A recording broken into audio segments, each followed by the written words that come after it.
Hi all, I am Arshana, Department of Civil Engineering, SNIT, Adur. CET 201, Mechanics of Solids. Module for bending numerical problems ആണ് discuss ചെയ്യാൻ പോകുന്നത്. Calculation of allowable loads in beams based on bending stress and shear stress. First one, a simply supported beam of span 5 meter has a cross section of 150 by 250 mm. If the permissible stress is 10 Newton per mm square, find maximum intensity of UDL it can carry and maximum concentrated load P applied at 2 meter from one end. Question ഇതാണ്. ഒരു simply supported ബീമാണ്. Length തന്നിട്ടുണ്ട് 5 metre. അതിലേക്കൊരു UDL act ചെയ്യുന്നു W newton per metre. Cross section 150 by 250.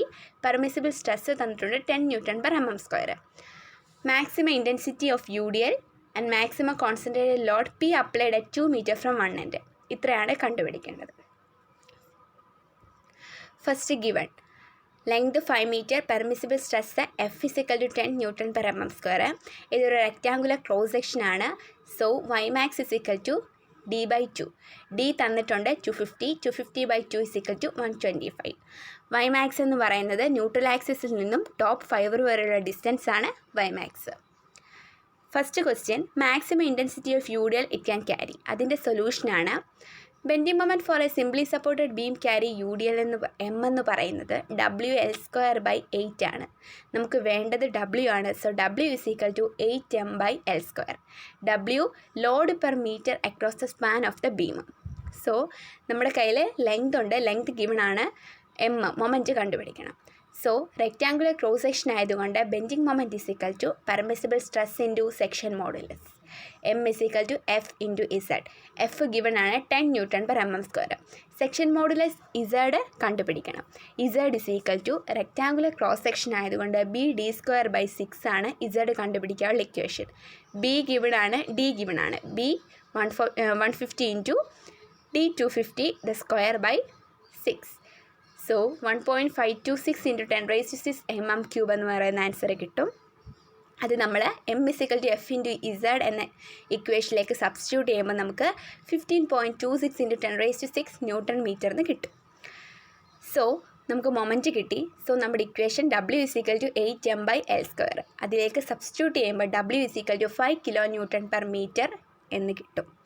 Second question എന്ന് പറയുന്നത് maximum concentrated load P applied at 2 metre from one end. P act ചെയ്യുന്നു. P ആണ് നമുക്ക് കണ്ടുപിടിക്കേണ്ടത്. സോ ലെങ്ത് എന്ന് പറയുന്നത് 5 മീറ്റർ ആണ്. നമുക്ക് എയിലെ ലെങ്ത് എന്ന് പറയുന്നത് 2 മീറ്ററും ബിയിലെ 3 മീറ്ററായിട്ട് എടുക്കുന്നു. സോ ടോട്ടൽ ലെങ്ത് 5 ആണ്. അപ്പോൾ എയിലെ 2 into 10⁻3, ബിയിലെ 3 into 10⁻3, total length 5 into 10⁻3. Equation എന്ന് പറയുന്നത് M is equal to WAB/L² ആണ്. ഇനി W എന്ന് പറയുന്നത് നമുക്ക് കണ്ടുപിടിക്കേണ്ടത് P ആണ്. സോ W P ആയിട്ട് ഇക്വേറ്റ് ചെയ്യുന്നു. W is equal to P. അതിൽ നമുക്ക് M കണ്ടുപിടിക്കാം. WAB/L². W എന്ന് പറയുന്നത് P ആണ്. A തന്നിട്ടുണ്ട് 2 into 10⁻3, B തന്നിട്ടുണ്ട് 3 into 10⁻3. ലെങ്ത് ഗിവൺ ആണ് 5 into 10⁻3. സോ എല്ലാം കൂടി സബ്സ്റ്റിറ്റ്യൂട്ട് ചെയ്യുമ്പം 1200 P എന്ന് കിട്ടുന്നു. നമ്മുടെ കയ്യിൽ M is equal to F into Z എന്ന് പറയുന്ന ഇക്വേഷനുണ്ട്. ഇപ്പോൾ നമുക്ക് M കിട്ടി 1200 P equal F into Z നേരത്തെ കണ്ടുപിടിച്ചു. അതിൽ നിന്ന് നമുക്ക് P എന്ന് പറയുന്നത് 13.020 kN എന്ന് കിട്ടും. സോ നമ്മുടെ റിസൾട്ട് എന്ന് പറയുന്നത് maximum intensity of UDL it can carry W is equal to 5 kN per മീറ്ററും maximum concentrated load P applied at 2 metre from one end P is equal to 13.020 kN കിട്ടും. Then second question, a simply supported beam of length 4 meter carries a point load of 40 kN at the center. Find the cross section of the beam assuming depth to be twice the width. The maximum bending stress in the beam is not exceeded 200 Newton per mm². Question ഇതാണ്. ഒരു simply supported ബീമിൻ്റെ length തന്നിട്ടുണ്ട് 4 metre. അതിലേക്ക് ഒരു point load act ചെയ്യുന്നു 40 kN. സെൻറ്ററിൽ act ചെയ്യുന്നു. നമുക്ക് കണ്ടുപിടിക്കേണ്ടത് ക്രോസ് സെക്ഷനാണ്. അവർ പറഞ്ഞിട്ടുണ്ട് ഡെപ്ത് എന്ന് പറയുന്നത് twice the width. So width B ആണെങ്കിൽ ഡെപ്ത് D എന്ന് പറയുന്നത് 2B ആയിരിക്കും. Maximum bending stress in the beam is not exceeded 200 Newton per mm². അതായത് സിഗ്മ 200 Newton per mm² ആണ് തന്നിട്ടുണ്ട്. അപ്പോൾ ഗിവൺ എല്ലാം എടുത്തെഴുതി നമുക്ക് കണ്ടുപിടിക്കേണ്ടത് D ആണ്. So maximum bending moment at the centre C and it is 20 into 2 is equal to 40 kN meter equal 40 into 10⁻6 Newton mm എന്ന് വരും. നമുക്ക് ഡി ആണ് കണ്ടുപിടിക്കേണ്ടത്. സോ മൊമെൻറ്റ് ഓഫ് ഇനേഷ്യ about the neutral axis I is equal to നമുക്കറിയാം BD³/12. അതിലേക്ക് substitute ചെയ്യുമ്പം നമുക്ക് D⁴/24 എന്ന ഐ കിട്ടും. വൈമാക്സ് റെക്റ്റാങ്കുലർ ക്രോസ് സെക്ഷനാണ്. സോ വൈമാക്സ് എന്ന് പറയുന്നത് D/2 ആണ്. ഇസഡ് എന്ന് പറയുന്നത് I/Ymax ആണ്. ഐ നമുക്ക് കണ്ടുപിടിച്ചു, വൈമാക്സും കണ്ടുപിടിച്ചു.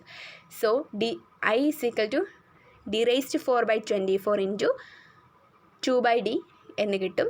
Z is equal to D³/12 എന്ന് കിട്ടും. അതിൽ നമുക്ക് ഡി കണ്ടുപിടിക്കാം. Moment of resistance M is equal to sigma into Z. Moment നമ്മൾ നേരത്തെ കണ്ടുപിടിച്ചു 40 × 10⁻⁶. സിഗ്മ ഗിവൺ ആണ് 200.